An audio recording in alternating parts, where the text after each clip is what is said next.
All right, well, I'm going to start recording, but thank you in advance for doing this.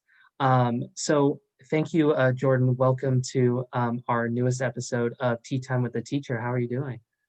I'm doing really well. Thank you so much for having me. So did you do anything over the holidays, or did you have to kind of make alternate plans? So I stayed here in Baltimore. My family all lives in Atlanta, but I'm just here. It was hard to not see family, but my view is that us staying apart this year will help us all be together safely next year. Um, just trying to take a step back from, I forced myself like for 4 days. I was like, I'm not doing anything related to planning or anything. And today's the first day where I'm like back in it, like lesson planning and doing that kind of stuff. So I do Oh feel refreshed. man, 4 days. I think it's been. I haven't looked at. We took the last day off before break and went to Big Bend, and that was it. We haven't looked back since. So I applaud you for looking at it just after 4 days.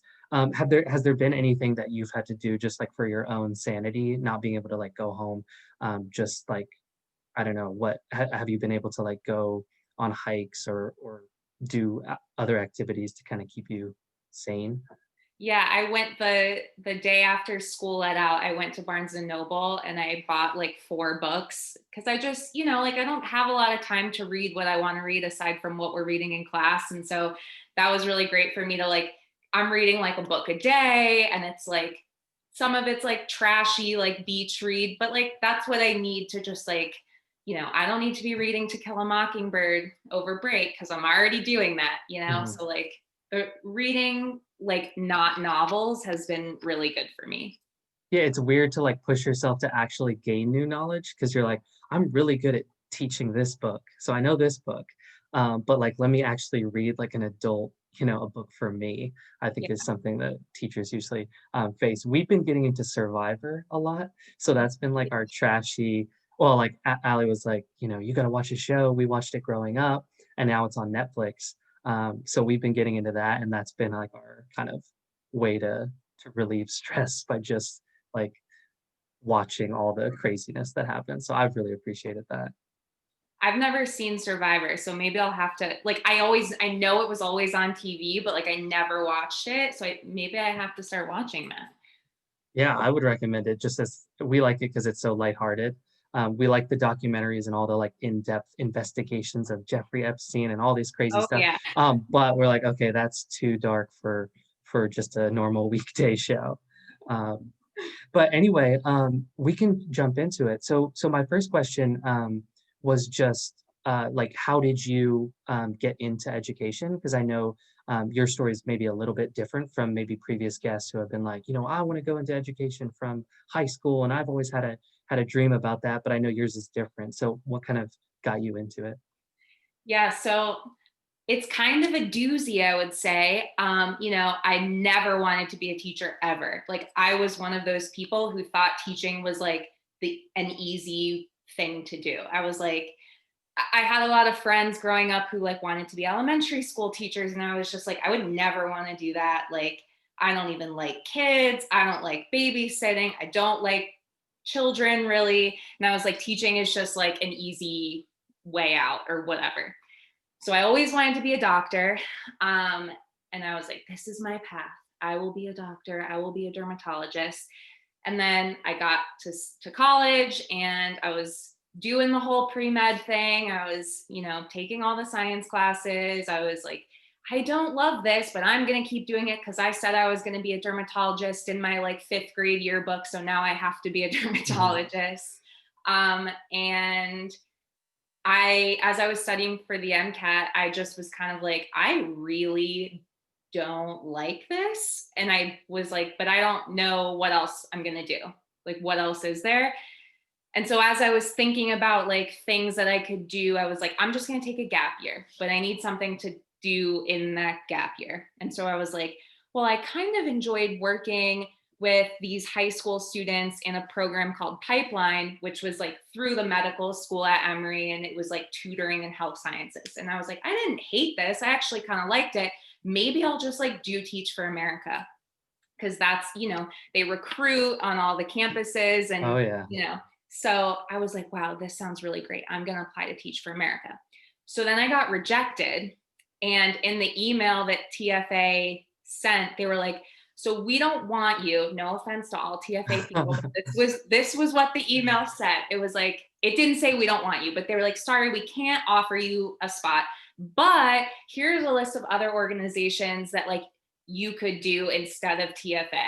And I was just like, I was devastated because I was like, I do not know what to do. So I clicked on City Year because I just was like, okay, I don't know what this is, which is another AmeriCorps program.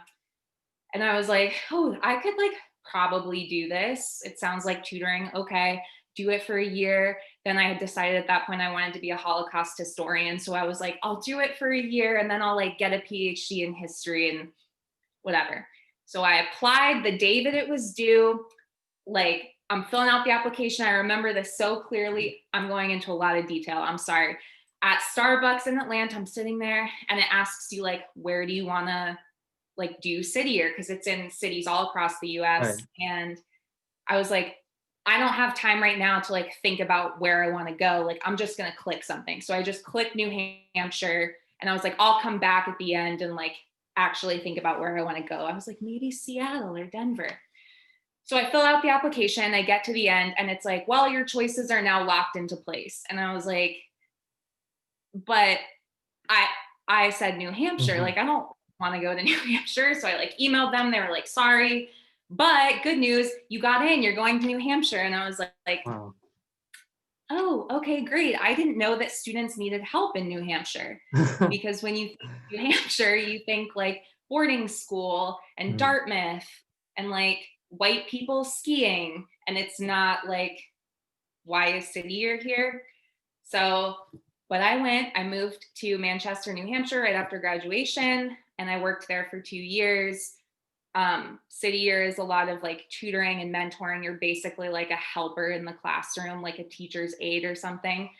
Um, and I realized after like a month, I was like, I really like this. I don't like kids still, but I like the kids in my class. If that makes sense. I'm like, Mm. I would die for you. All other children, I don't necessarily care. Like I was just like, but I love this little group of kids. And I was like, I got to come back for a second year. I can't leave them. I love them. And I did. And then I was like, maybe I could like kind of be a teacher. Like I think I like these kids. Maybe I'll like more kids. So I applied to grad school at Johns Hopkins and I did a student teaching year in Baltimore City. And then this is now my second year as a teacher of record in Baltimore City. So that's the long Wow. explanation. That, I mean, Yeah. I have so many follow-up questions, but you were on a roll, so I didn't want to interrupt. So you lived like you're from Atlanta, you said you went to Emory, and so was other than like visiting other states for soccer, what was your experience outside of Atlanta or outside of Georgia, um, like before making this huge jump across the country, pretty much?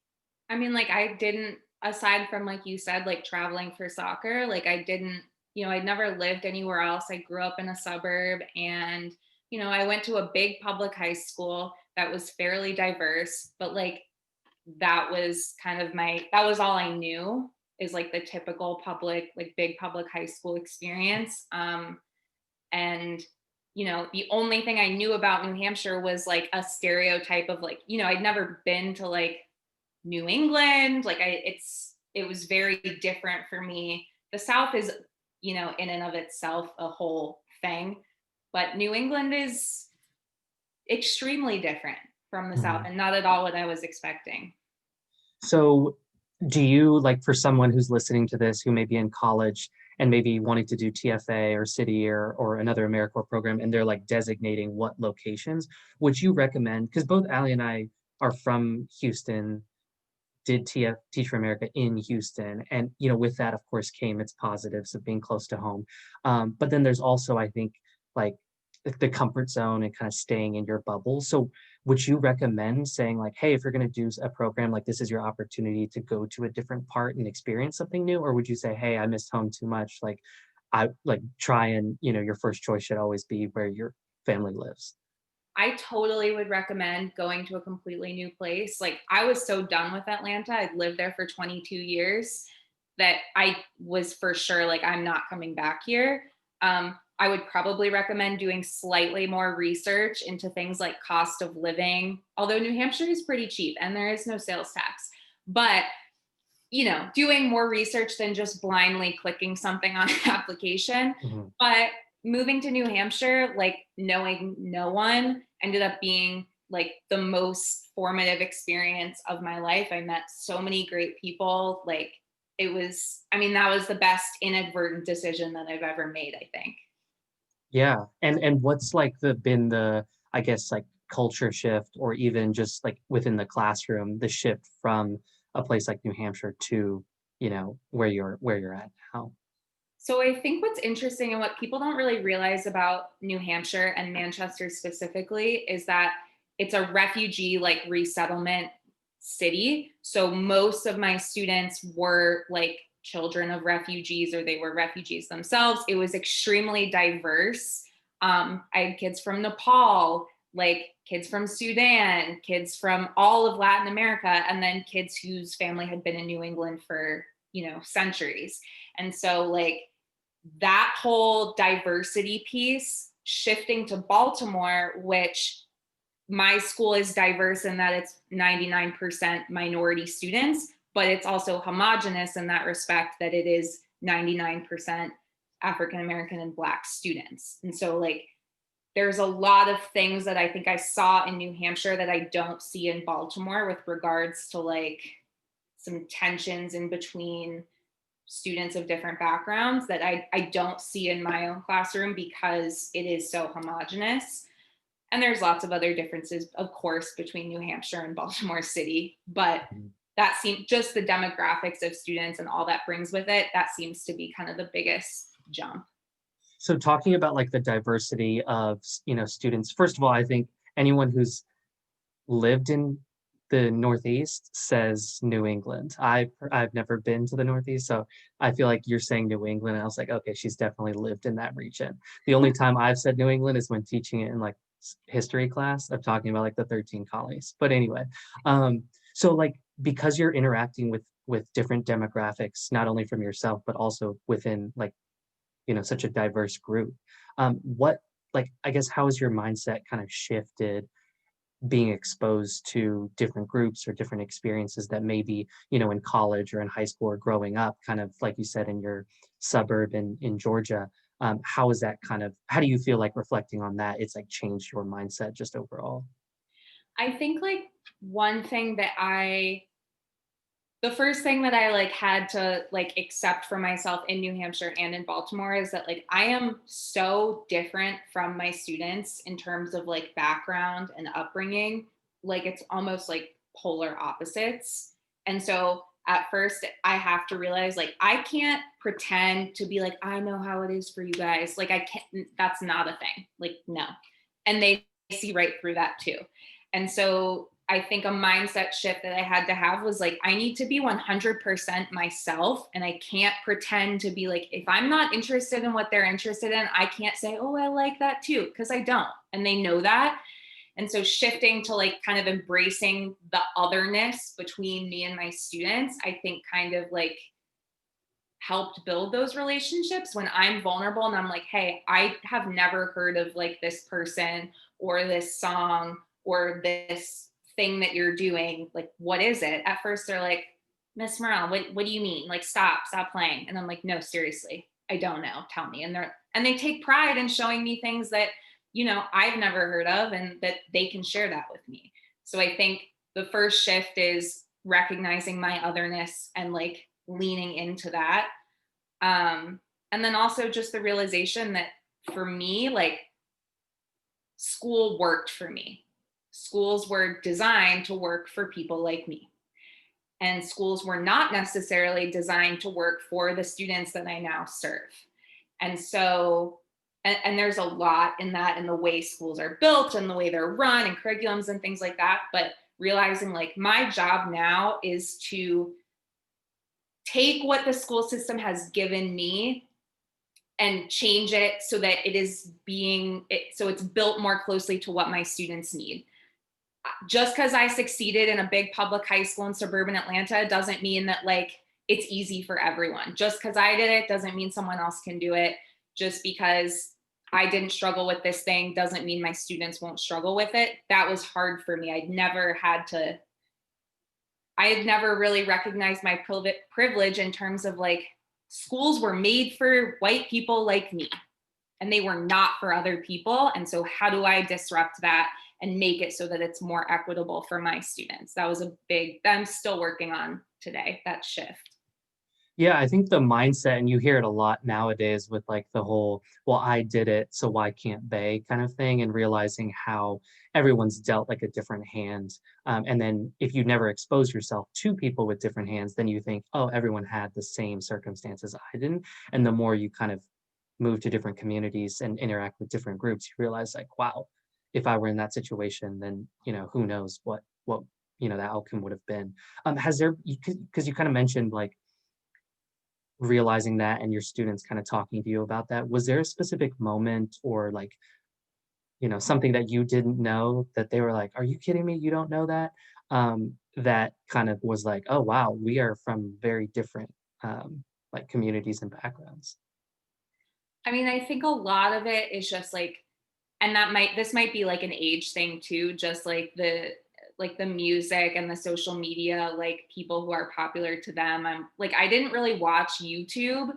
And then my students in New Hampshire were like fourth and fifth graders and they like all wanted to be YouTubers. And I was like, they were like, you gotta watch all these people and all they do Mhm. is like play video games and you watch them on YouTube playing video games. And I'm like, that sounds so dumb. And they're like, this is the best thing ever. And I'm like, okay. Like just like pop culture things that like, it's not even deep, but it's like that's who they are and what they love. And I'm just like, okay, tell me about it. You give me a song to listen to, like I'll do it. Just little things like that, I think. Yeah, I think you kinda touched on it with just, like, the mindset and just, like, the effort. So I think you making the effort to be like, "Hey, I'm gonna be upfront. I don't know any of that, but if you're interested in it, then I'm going to be interested in it as well." And I think the most effective teachers are the ones that, are reaching their students and trying to build that bridge. Did you ever, like, waver as you were going through it, with, like, I'm in a completely different area. I'm in something that, I didn't necessarily like envision myself doing, after a hard day or something where it's like, I don't know if I'm in the right spot.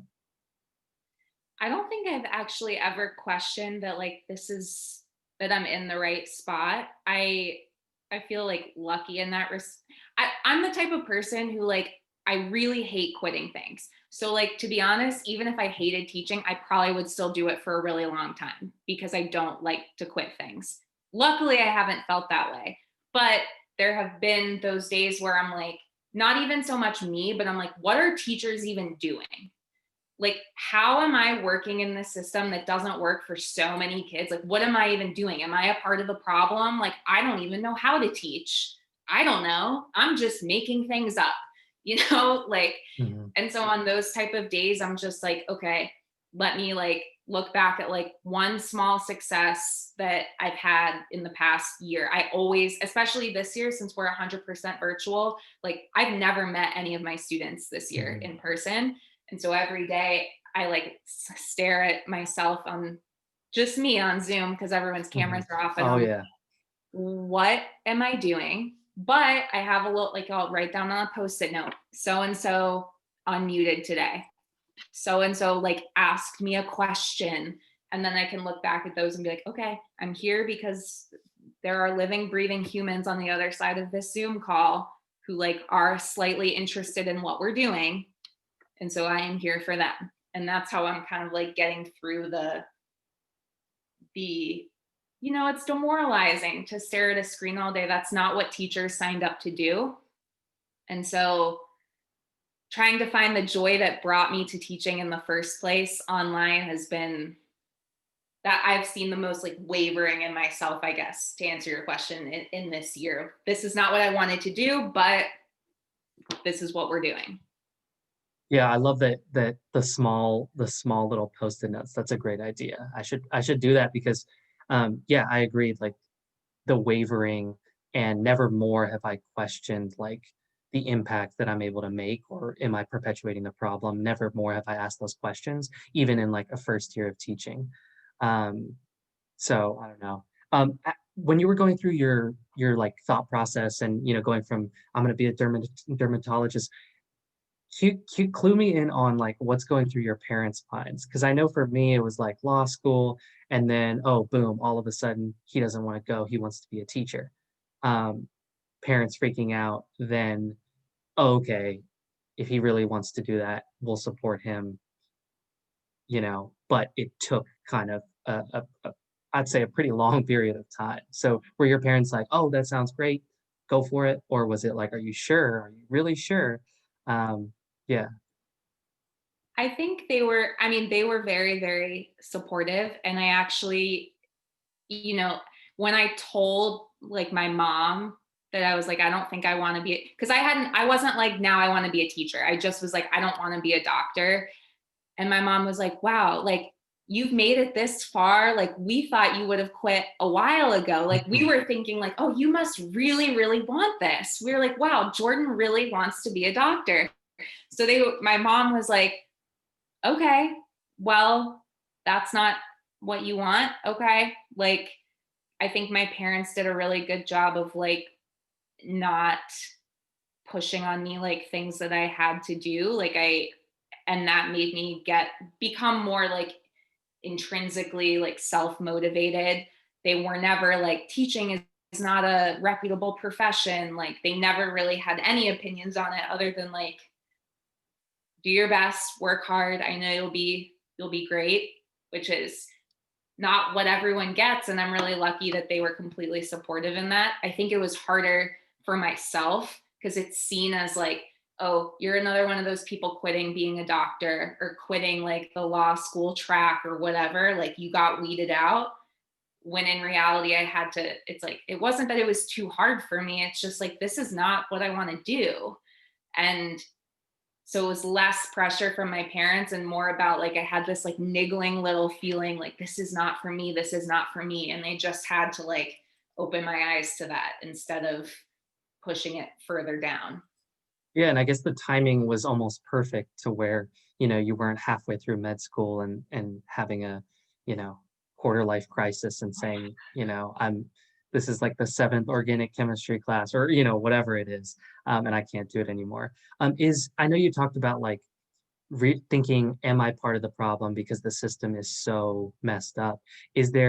I know through grad school, you've probably been through systemic changes and policy reform and anything like that. Is there something in you that says like, should I get into policy or should I try and go to the institutional level or anything like that? Or are you kind of like, hey, teaching in the classroom day to day with the students, that's kind of where I want to be right now?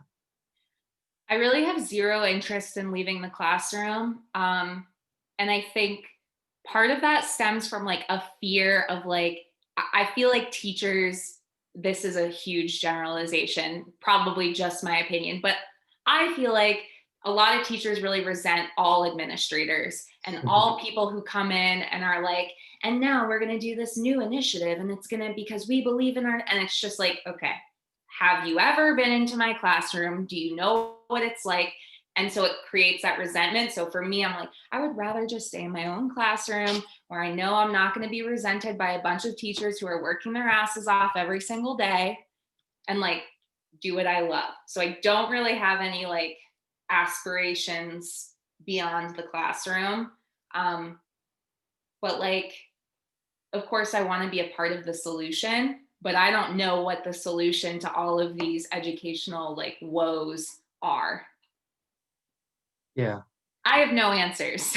No, that is a great answer, is that I think the more people like self-reflect and are like, we don't have the answers instead of trying to like look strong because they say they know the answers. Because I think so many people are like pushed into leadership positions because it's like, oh, well, that's the next step. And, you say you know the answer. So like, let's put you in a situation. I think there should be more people kind of like what you're saying of like, I don't know the answers.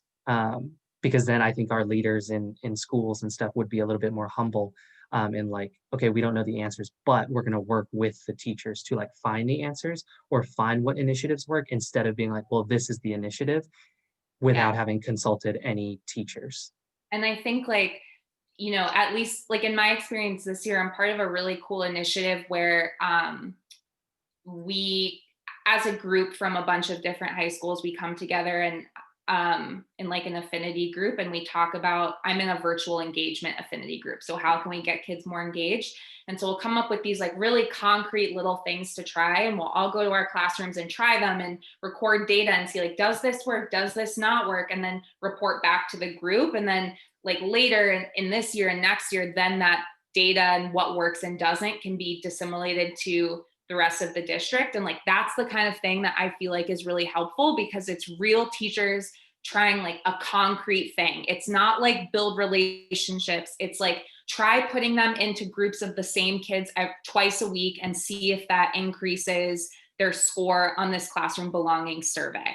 Like that is a concrete thing that I am being told to do that I can measure and see if it works or if it doesn't. And I love to be a part of things that are that concrete and like, how many times can I say concrete? But like in education, everything is so like wishy-washy a lot of times, or it's like, tell me your best tip for new teachers. And it's never something that's like, do this exact thing. It's like, be open to change and like be receptive to criticism. And it's like, but like, what's a thing I can do? Mhm. Does that make sense? Like No, absolutely.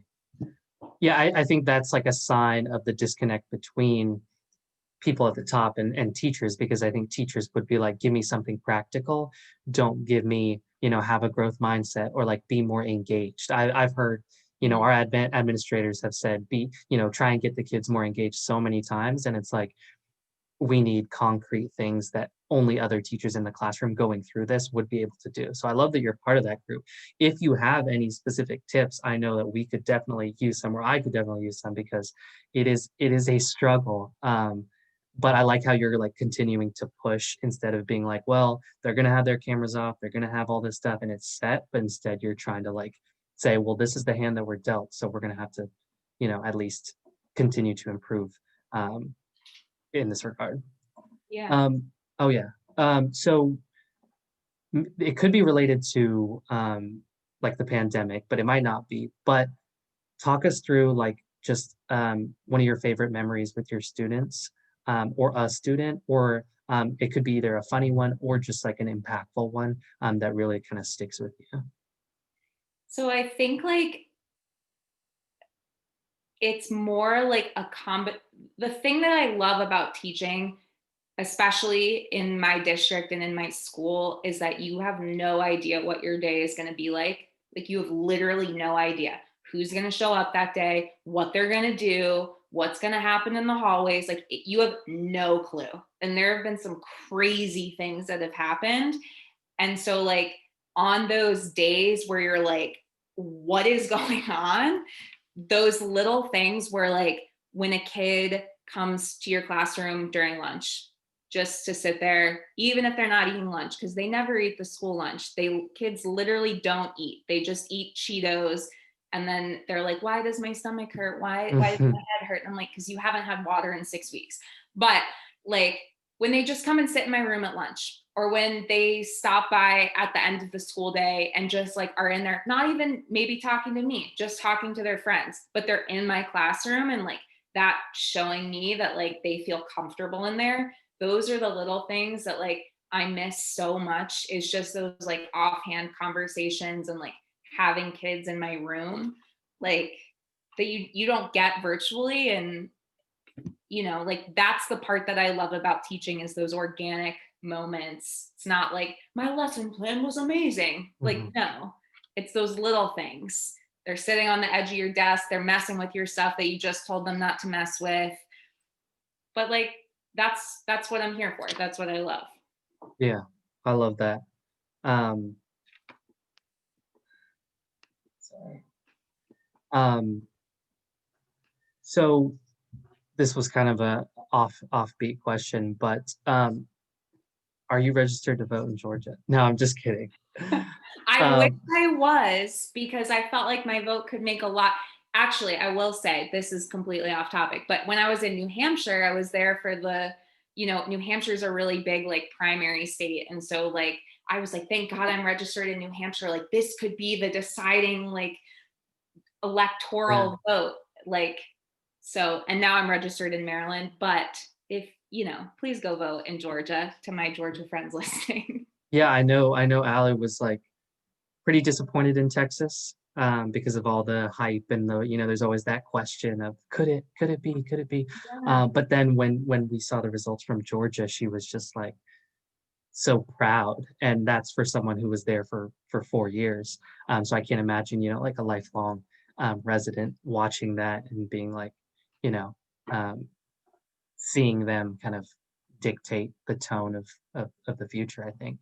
Um, Last question, is I like to just kind of hear advice, for especially like the first year teachers, who may be, questioning, especially now. I mean, I would probably be in the same boat if I were a first year teacher through all this. Um, so what would be your advice for not only just like a first year teacher, but especially like a first year teacher who may be in a city, that they're away from home, kind of like you were, to kind of get through it. Maybe it's like a mental health thing, or maybe it's like a specific classroom tip. So I have like a couple that I'll go through Yeah. quickly. First, recognize that like sometimes this really, really sucks. And especially this year, a lot of things are terrible. And teaching is not always this way. And you are not always going to be so disconnected from people. Like it will end. We don't know when, but it will. And so things will get better. If this is your first year and you're like, I don't know if this is for me, and you've been teaching virtually 100% like I have, my response to you would be, you don't know what teaching in the classroom is really like yet. And after another year, maybe it's fair to say this isn't for me, but this is not the teaching that like you would really do. And my second piece of advice to all this is a concrete thing, like no more build relationships, Hmm. like a real thing that I Yeah. have had success with Yeah. is that the first week of school, first day of school, is I give a survey that's a quiz grade, and I'm like, I need a parent contact phone number. And if you give me a fake phone number or your parent doesn't call me back in X amount of days, then you have a 0 until I talk to a parent. Which, like, at first, you might be like, but some kids don't have a parent at home, all of those things. Yes, that might be true, but I teach freshmen, 14, 15-year-olds. There is someone at home who is older than them that I can talk to. So you make that a quiz grade. Then the first week of school, you call every single parent and you introduce yourself and you just say, is there anything I should know about your child?